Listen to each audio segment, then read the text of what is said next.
Formar alunos que gostem de ler é um grande desafio para os professores de hoje em dia, principalmente no cenário brasileiro, onde os números apontam um percentual bem baixo de leitores. Para que o professor consiga despertar o gosto pela leitura, ele próprio tem que ser um leitor. Afinal, quando ensinamos o que nós amamos, o efeito é bem diferente do que a simples transmissão de informações. E isso só é possível quando o foco do ensino é a real aprendizagem dos alunos.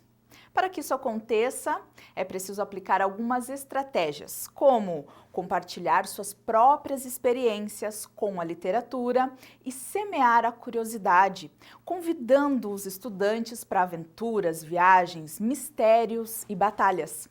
Esses são bons métodos para que você atinja resultados satisfatórios nesse processo de ensino e aprendizagem.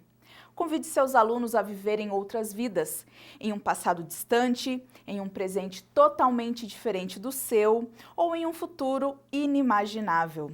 Leve eles para castelos medievais, ao centro da terra, a jardins encantados, a fazendas com animais falantes, a escolas de magia. Perceba que criar ambientes prazerosos para a leitura, dentro e fora da sala de aula, faz parte desse processo. Então, podemos dizer que quanto maior for o conhecimento do professor sobre a literatura infanto-juvenil, mais fácil vai ser para apresentar e trabalhar diferentes gêneros literários e para desenvolver o gosto dos alunos por essa atividade. É preciso estabelecer um momento de leitura em sala de aula, mas cuidado para que esse momento não se torne frustrante.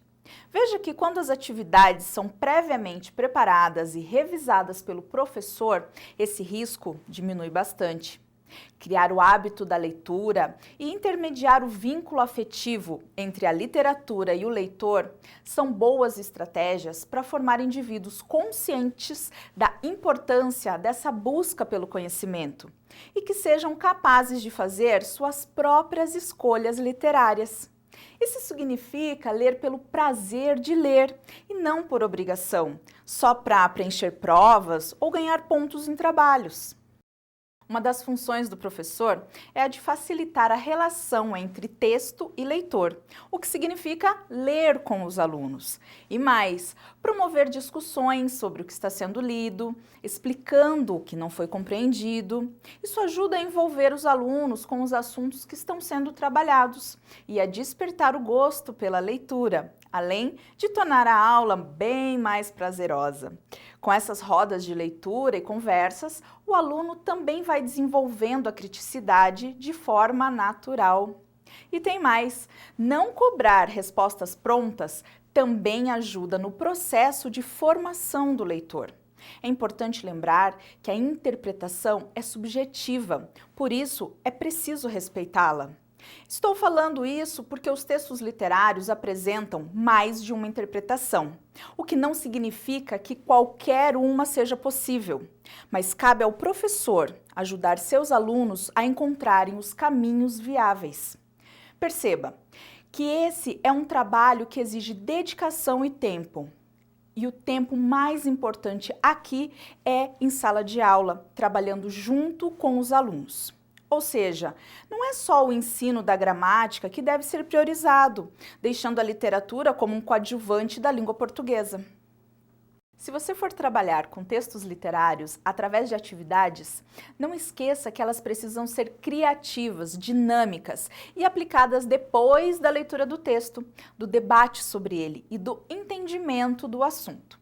Alguns exemplos dessas atividades são a encenação teatral, o teatro de fantoches, o jornal falado, noticiando um fato importante do texto, como se fosse real. E esse também pode ser um trabalho escrito, por exemplo, a primeira página de um jornal, noticiando algo muito importante, como um misterioso assassinato. Outras ações podem ser a criação de desenhos que ilustrem passagens marcantes da obra, a adaptação de obras clássicas para quadrinhos, uma propaganda sobre o livro, como se os próprios alunos estivessem fazendo o lançamento dele, um mural recontando o enredo, que pode ser feito em grupos separados, onde cada grupo será responsável por uma parte, ou pelo grupo todo. e até vídeos representando cenas da obra. Converse com seus alunos, faça propostas e escute as propostas deles.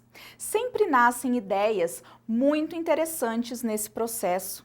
E a motivação é bem maior quando eles participam da escolha das atividades que eles mesmos vão realizar. Uma outra sugestão é recortar um texto, para que os alunos montem a narrativa, como se fosse um quebra-cabeça. Para essa atividade é bom escolher textos curtos, como fábulas, contos ou lendas. Veja que a atividade não pode ser muito fácil, porque aí não há desafios, e nem tão difícil a ponto do aluno desistir. E você pode usar essa ideia tanto para os alunos do ensino fundamental, quanto para os alunos do ensino médio. Basta escolher um texto adequado para cada grupo. Para um grupo de 8º ano, por exemplo, eu escolheria A Agulha e a Linha, de Machado de Assis. As oficinas interdisciplinares são um recurso muito produtivo, porque podem ser trabalhadas com professores de educação física, música, arte, história, geografia e por aí vai. Na área artística, por exemplo, é possível trabalhar com a poesia da seguinte forma. O professor sugere um tema e os alunos fazem ilustrações sobre ele, ou trabalhos manuais, como o uso de máscaras, argila, estêncil. Já nas aulas de língua portuguesa, eles podem escrever algumas poesias a partir do mesmo tema sugerido pelo professor. Já pensou que legal que pode ficar cada um desses trabalhos? O resultado final pode ser uma exposição aberta ou a publicação desses materiais feitos pelos alunos intercalados com poesias. Nas aulas de música, as poesias que haviam sido produzidas na aula de língua portuguesa podem ser musicadas, ou os alunos podem ensaiar canções que abordem o mesmo tema do projeto.